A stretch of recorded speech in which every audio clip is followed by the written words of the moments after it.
Media बंधुओं, जब से यूपी में 9 विधानसभा की सीटों पर उपचुनाव घोषित हुए हैं और इस बार इन सभी विधानसभा की सीटों पर बीएसपी भी अकेले ये चुनाव लड़ रही है, तो तब से बीजेपी व सपा गठबंधन की नींद उड़ी हुई है। जब से उन्हें मालूम पड़ा कि बीएसपी भी 9 विधानसभा की सीटों पर बाई इलेक्शन लड़ रही है, तो तब से बीजेपी व सपा गठबंधन की नींद उड़ी हुई है, क्योंकि बीएसपी ने यहाँ काफ़ी समय से एक आधी उपचुनाव को छोड़कर अधिकांश उपचुनाव नहीं लड़े हैं। तब से खासकर ये दोनों पार्टियां यानी कि बीजेपी व सपा तथा इनका गठबंधन अभी तक इन चुनावों में जो भी बाई इलेक्शन हो रहे थे, तो अभी तक इन चुनावों में अंदर अंदर आपस में मिल बांट कर ये चुनाव लड़ते रहे। लेकिन इस बार हो रहे उपचुनाव में जब बीएसपी में मैदान में डटी हुई है, तो अब इन दोनों पार्टियों में इनके गठबंधन की काफ़ी परेशानियां बढ़ गई हैं।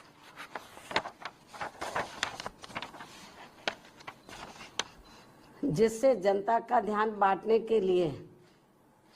अब बीजेपी बटेंगे तो कटेंगे और सपा एंड कंपनी के लोग क्या कह रहे हैं, जुड़ेंगे तो जीतेंगे। इन नारों को प्रचारित करने व इनकी पोस्टरबाजी आदि भी खूब करने में लगी है, जबकि इनकी हर मामले में रही दोगली सोच व नीतियों को ध्यान में रखकर वास्तव में होना ये चाहिए कि बीएसपी से जुड़ेंगे तो आगे बढ़ेंगे व सुरक्षित भी रहेंगे। हालांकि प्रदेश में विकास व कानून व्यवस्था के मामले में बीएसपी के रही सरकार की तुलना में बीजेपी की वर्तमान में चल रही सरकार से व इसके पूर्व में सपा के रहे शासनकाल से भी जनता को ये जरूर सोचना चाहिए कि इन तीनों में से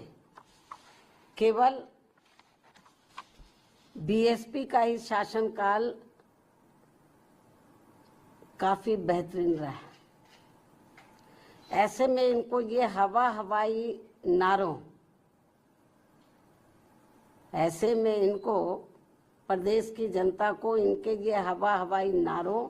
व पोस्टरबाजी आदि के चक्कर में बिल्कुल भी नहीं पड़ना चाहिए। इसलिए अपनी कमियों की वजह से ही अब बीजेपी के लोग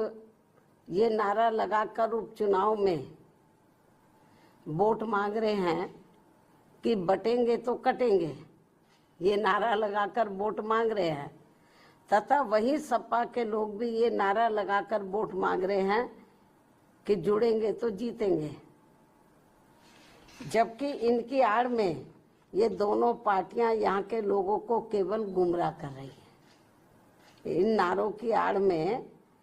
तो ये दोनों पार्टियां और इनके गठबंधन यहाँ के लोगों को केवल गुमराह कर रहे हैं, जिनसे इन सीटों के वोटरों को, मतदाताओं को सावधान रहना बहुत जरूरी है। ये केवल अपनी कमियों पर से ध्यान बांटने के लिए इस किस्म के ये नारेबाजी कर रहे हैं, पोस्टरबाजी कर रहे हैं, तो यहाँ की जनता को गुमराह करने के लिए। तो जिनसे इन सीटों के मतदाताओं को सावधान रहना बहुत जरूरी है। इतना ही नहीं, बल्कि सपा की रही सरकार में तो यहाँ अधिकारी लोग नहीं, बल्कि सपा के गुंडे, बदमाश, माफिया आदि ही ज्यादातर इनकी सरकार चलाते रहे। और अब ऐसा लगता है कि यहाँ हो रहे उपचुनाव में सपा अपने गुंडों, बदमाशों व माफियाओं को अंदर अंदर ये कह रहे हैं कि ये उपचुनाव जीतोगे तो आगे सरकार बनाओगे, तभी फिर बचे भी रहोगे। अपने गुंडे, बदमाश, माफियाओं को अंदर अंदर ये कह रहे हैं। इस किस्म की रिपोर्टें भी हमें सुनने के लिए मिल रही हैं। इस प्रकार से इन विरोधी पार्टियों की ऐसी सोच व धारणा से दूर रहकर अब बीएसपी ये चाहती है कि इनसे दूर रहेंगे तो बचे रहेंगे, इन दोनों पार्टियों से, इनके गठबंधन से दूर रहेंगे तो बचे रहेंगे। और अब समय आ गया है कि लोगों को खुद ही इन विरोधी पार्टियों के इस प्रकार के घिनौने, विषैले व संकीर्ण राजनीति के छलावों आदि से बचने के साथ ही इनके गुमराह करने वाले ऐसे नारों व पोस्टरबाजी आदि से भी जरूर बचना होगा और इसका जवाब इसी चुनाव में भी देना होगा। इसलिए यूपी में हो रहे विधानसभा चुनावों में आम लोगों के साथ ही खासकर यहाँ के वोटरों से ये विशेष अपील है कि वे इन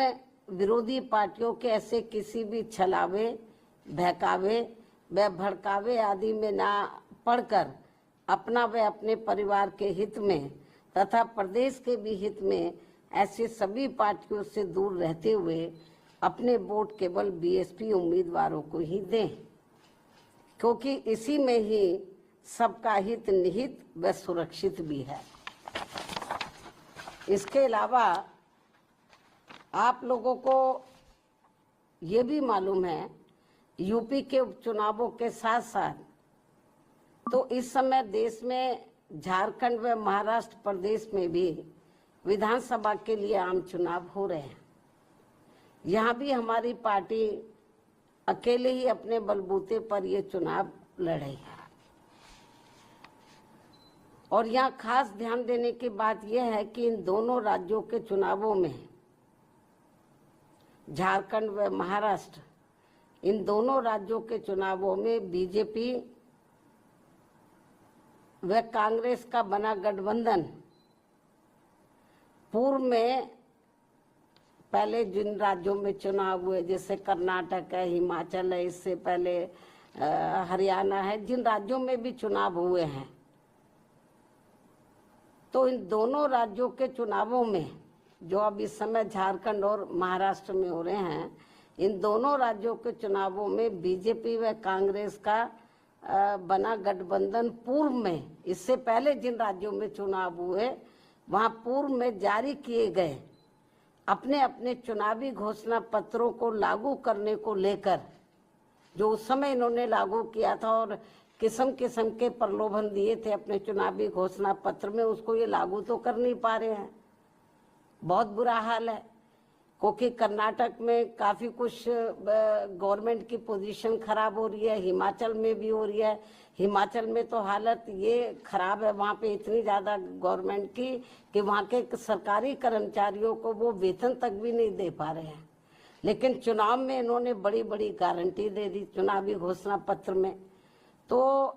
कहना मैं ये चाहती हूँ कि यहाँ खास ध्यान देने की बात यह है कि इन दोनों राज्यों के चुनावों में,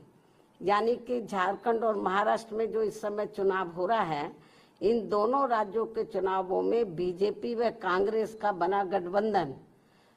तो पूर्व में जारी किए गए, इससे पूर्व में जिन राज्यों में चुनाव हुए वहां जारी किए गए अपने अपने चुनावी घोषणा पत्रों को लागू करने को लेकर इस समय अभी नया चुनावी घोषणा पत्र जारी नहीं किया है। इससे पहले जिन राज्यों में चुनाव हुए वहां इन्होंने चुनावी घोषणा पत्र जो जारी किए, तो पूर्व में जारी किए गए अपने अपने चुनावी घोषणा पत्र को लागू करने को लेकर एक दूसरे पर काफी आरोप व प्रत्यारोप लगा रहे हैं। जबकि इस मामले में ये सभी पार्टियां एक ही थाली के चट्टे बट्टे हैं, जिनके